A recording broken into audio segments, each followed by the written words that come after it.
സമരം എന്ന് പറഞ്ഞാൽ ജനങ്ങളെ ബുദ്ധിമുട്ടിക്കാനാണല്ലോ, സഹായിക്കാനൊന്നുമല്ലോ. ഭരണവും അതുപോലെ തന്നെയാണ്.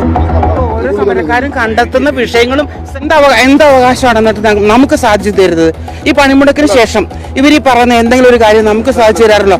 ഈ ഒരു കാരണം പറഞ്ഞ് ഞങ്ങളെപ്പോലെ സർക്കാർ ഉദ്യോഗസ്ഥരോടും പെൻഷനേഴ്സിനോടും ഈവൻ ചുമട്ട് തൊഴിലാളികളോട് പോലും പിരിവ് നടത്തും.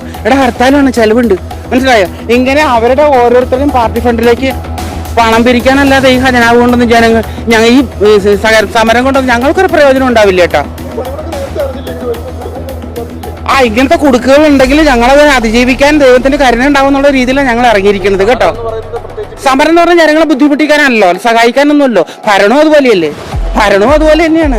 ഓരോ സമരക്കാരും കണ്ടെത്തുന്ന വിഷയങ്ങളും സെൻസിറ്റീവാണ്. തൊഴിലുറപ്പ്, പാവങ്ങള് സഹതാപം കിട്ടാൻ വേണ്ടിയിട്ട്, ആശാ വർക്കേഴ്സ്, പാവങ്ങള് സഹതാപം കിട്ടാൻ വേണ്ടിയിട്ട്. പക്ഷെ ആക്ച്വലി അവരോടൊക്കെ വല്ല സിൻസിയറിറ്റി ഉണ്ടോ ഈ സമരം ചെയ്യുന്നവരോടൊന്ന് ഞാൻ ചോദിക്കുകയാണ്, ആത്മാർത്ഥമായിട്ട് ചോദിക്കുകയാണ്. ഞാൻ സാമൂഹ്യനീതി വകുപ്പിൽ നിന്ന് റിട്ടയർഡ് ആയ ഒരാളാണ്. എനിക്കറിയാം ഇവർക്കൊക്കെ ഈ പാവങ്ങളോട് എന്തുമാത്രം സഹതാപം ഉണ്ടെന്ന് ഞാൻ നേരിട്ട് അറിയുന്ന ആളാണ്. അതുകൊണ്ട് ദയവ് ചെയ്ത് നിങ്ങൾ സഹായിക്കണമെന്നാണ് ഞങ്ങൾക്ക് പറയാനുള്ളത്. ഒരു ദിവസം നഷ്ടപ്പെടുത്തരുതേ.